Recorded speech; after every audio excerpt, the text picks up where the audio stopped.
ভগবান যদি চায় সত্যি সব কিছুই কিন্তু সম্ভব। মনটা তো খুব খারাপ, তো ভগবান চেয়েছিল যে আমি ভালোভাবে থাকি, তাই জন্যই মনে হয় সব কিছু ঠিকঠাক করে দিয়েছে।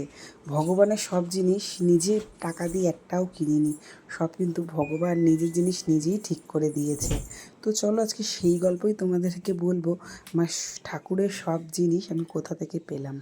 তো চলো তো গল্পটা শোনো। ভগবানকে হয়তো আমরা দেখতে পারি না, কিন্তু উপলব্ধি করতে পারি। অবশ্যই তিনি কিন্তু বিরাজমান। কোনো কিছু চাইলে হয়তো মানুষ ফিরিয়ে দেয়, তোমার ভাগ্যে যদি থাকে আর ভগবান যদি সহায় থাকে, সেটা কিন্তু তোমার ভাগ্যে অবশ্যই আসবে। তো চলো আজকে সেইটাই তোমাদের সাথে শেয়ার করি। তো দেখো, ঝড় হোক বা তুফান হোক, কাজে কিন্তু যেতেই হবে। আমি বললাম যে ছুটি নাও, হবে না, কিন্তু রোববার তো। কেন বলছি বলো তো, রোববারে প্রচুর প্রেশার থাকে।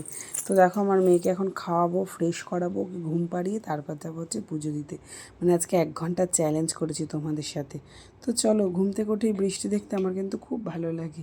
তো আজকে দেখো, মেয়েকে দুটো ঝুঁটি বেঁধে দিয়েছি, চুল তো নেই, জাস্ট একটুখানি বেঁধে দিলাম। তো দেখো, মেয়েকে কিন্তু আমি ঘুম পাড়িয়ে চলেও এসেছি। তো মেয়ে তখন ঘুমাচ্ছে, আমি তাড়াহুড়ো করে ঠাকুরের বাসনটা মাজলাম বৃষ্টিতে ভিজেই।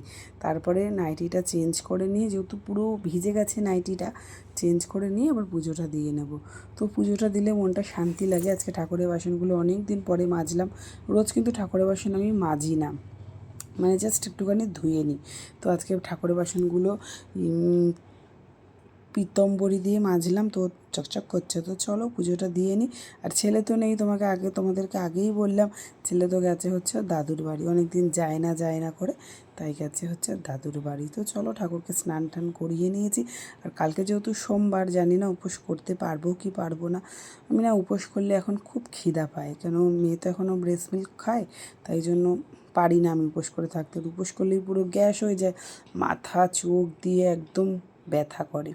ওর উপোস করলেই তো গ্যাস হবেই খালি পেটে, তাই জন্য উপোস করে আমি একদম থাকতে পারি না। জানি না কালকে আদৌ করতে পারবো কি না, যদি মহাদেব সহায় থাকে অবশ্যই করতে পারবো। আর এই যে হচ্ছে তোমরা যা যা দেখছো আমার ঠাকুরের যা যা জিনিস, আমি কিন্তু নিজে হাতে একটাও কিনিনি, সব আমার গৃহপ্রবেশে দিয়েছে। আমার দিদি কোনটা কিছু দিয়েছে, আমার বাবা কিছু দিয়েছে। আর এই যে ধূপদানিটা দিয়েছে হচ্ছে আমার জ্যাঠতো দিদি। আর এই প্রদীপটা দিয়েছে হচ্ছে আমার ছোটো কাকা। আর এই ঠাকুরের থালা গ্লাস সেটা আমার বাবাই কিনে দিয়েছে। আজকে বাবার জীবনে হয়তো বাবার ভূমিকা অনেক। আজকে বাবা না থাকলে আমার যে কী করুণ অবস্থা হতো সে শুধুমাত্র আমিই জানি। বলে না, বাবা মা পুণ্য করলে ছেলে মেয়ের সেই ফল লাগে। হয়তো আমার বাবা মা কোনো পুণ্য করেছিল, তাই আমরা আজকে সুখে আছি, আমরা 2 বোন। জানি না, এইভাবেই জানি সুখে থাকতে চাই। তো সুখ কোথায় আর, অভাব অভাব। তো তোমাদের দাদাভাই যদি একটা ভালো কাজ পেয়ে যেত বা একটুখানি স্যালারিটাও বাড়তো তাহলেই হতো। তো সেই নিয়েই চলছে। তারপরে আর কিছুই কিনিনি, শুধু থালাটা আমি নিজের টাকা দিয়েই কিনেছি, 20 টাকা দিয়ে। তো ধূপদানি বলো, ওদিকে হচ্ছে যে কী বলে, সমস্ত কিছুই আমি গৃহপ্রবেশেই পেয়েছি। যেমন লক্ষ্মী ঠাকুরটা যে তোমরা দেখো, সেটাও আমার বাবা কিনে দিয়েছে। গৃহপ্রবেশে লক্ষ্মীটা প্রতিষ্ঠা করে দিয়েছিল আমার বাবা, তো সেটা ওইদিকেই পুজো করি। তারপরে তোমাদের দাদাভাই ওই যে রাধা গোবিন্দের যে ফটোটা, সেটা ওর অফিস স্টাফ দিয়েছিল সেটা। আর আমার বাবারা ওই কামাখ্যায় গেছিলো, সেই ফটোটা নিয়ে এসছে। তো এই নিয়ে আর ছোটো জায়গা আর কী ঠাকুরই বা বসাবো। আর শিব ঠাকুরটা হচ্ছে আমার মাসি আমার মাকে দিয়েছিল। তো মায়ের তো শিব ঠাকুর আছে, মা বললো তোর তো শিব ঠাকুর নেই, তাহলে তুই নিয়ে যা। তাই জন্য আমি নিয়ে চলে এসেছি। এই হচ্ছে আমার ঠাকুরের গল্প, জানো তো বন্ধুরা। তো আর কিছুই ফটো রাখতে পারিনি। আর তারা মাকে আর কালী মাকে দেয়ালে টাঙিয়ে রেখেছি, ওদের তো আর নিচে বসিয়ে সেবা করতে পারবো না। ভগবান যতক্ষণ নিজেরটা না গুছিয়ে নেবে, আমি কী করেই বা করবো। দোতলাটা খুব তাড়াতাড়ি করে কমপ্লিট করার ইচ্ছা আছে। ভেবেছিলাম তোমার দাদাভাই যদি স্যালারিটা বাড়ে তাহলে ওই দিয়ে হয়তো দোতলাটা করবো, কিন্তু সেটা হলো না। তোমাদের দাদাভাই তো আর গেলই না, এই একখানেই কাজ করছে। তোমরা একটুখানি আশীর্বাদ করো যাতে আমি ইউটিউব থেকে কিছু ইনকাম করতে পারি, তাহলে নিজের সমস্ত স্বপ্নগুলো পূর্ণ করতে পারবো, নিজের, আমার হাজব্যান্ডের, আমার ছেলে বা মেয়ের। তো এই বলছিলাম তোমাদের দুঃখের কাহিনী। তো লক্ষ্মী ঠাকুরটাও কিন্তু আমার বাবা দিয়েছে। আমার বাপের বাড়ি তো সেম এরকম ঠাকুর আছে। আমার বাপের বাড়িটা বড়, আমারটা একটু ছোট, আমার শ্বশুর বাড়িটা আরও বড়। তো সবটুকুই আমরা কিন্তু কিছুই নিজের হাতে কিনিনি, বলে না ভাগ্য। আর এমনকি যে শাঁখটা আমরা বাজাই সেটা আমার নিজের দিদি দিয়েছে। মানে দেখেছো, ঠাকুর কিন্তু ঠাকুরেরটা ঠিক জোগাড় করেই নেয়। আমি যখন সংসার করা শুরু করি, আমার কাছে একটাও থালা বাটি গ্লাস ছিল না। সবাই ফোন করতো, বলতে এইভাবে রান্না কর, সেইভাবেই রান্না করতাম। আর আজকে সেই মেয়েটা 10টা বছর সংসার করে নিল। সংসারের ঘোরপ্যাচ আমি এখনও বুঝি না, কিন্তু আস্তে আস্তে বোঝার চেষ্টা করছি।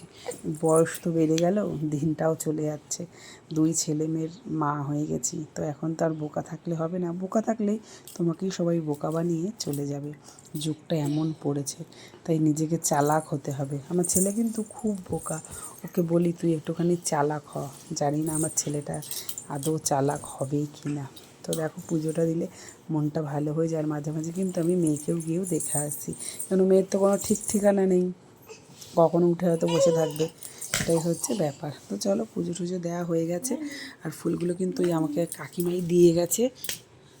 সে তোমরা তো জানোই, একটা জেঠিমা আমাকে ফুলগুলো দিয়ে যায়, সেইগুলোই দিলাম সাজের। কাঞ্চন ফুলগুলো আমার গাছে। এই দেখো হচ্ছে ফাইনাল লুক, কেমন হচ্ছে তোমরা অবশ্যই জানিও। আর এখন কিন্তু 12টা বাজতে অনেকটাই বাকি আছে। তো চলো, এই হচ্ছে ঠাকুরের ফাইনাল লুক। আর এই যে নীলকণ্ঠ ফুলগুলো সব আমার গাছের, আর কাঞ্চন ফুল আর জবা ফুলগুলো কাকিমা দিয়ে গেছে। তো চলো, কেমন লাগলো তোমরা কিন্তু কমেন্ট করে অবশ্যই জানাবে। তো চলো, আমি একটুখানি মেয়েকে রেখে দোকানে গেছিলাম, তো মেয়ে কিন্তু এখনও ঘুমাচ্ছে। দেখেছো, মেয়ে আজকে ওয়েদারটা ভালো, তাই জন্য মেয়ে এখনও ঘুমাচ্ছে। তো চলো, তোমাদের সাথে আবার কালকে ব্লগ শেয়ার করবো। আজকের ব্লগটা কেমন লাগলো অবশ্যই কমেন্ট করে বলো। তো চলো, মেয়ে দেখি কী করছে, যেই আমার গলার আঁচ পেয়েছে অমনি কান্না শুরু করে দিয়েছে। তো চলো, আজকের মতো ভিডিওটা শেষ করলাম। তোমাদের যদি ভিডিওটা ভালো লেগে থাকে, প্লিজ একটা লাইক, কমেন্ট, শেয়ার। তোমাদের একটা লাইক আমাকে কিন্তু ভিডিও করতে অনেকটাই উৎসাহিত করে। তো চলো, আজকের মতো ভিডিওটা শেষ করলাম। টাটা, বাই, ভালো থাকবে, সুস্থ থাকবে।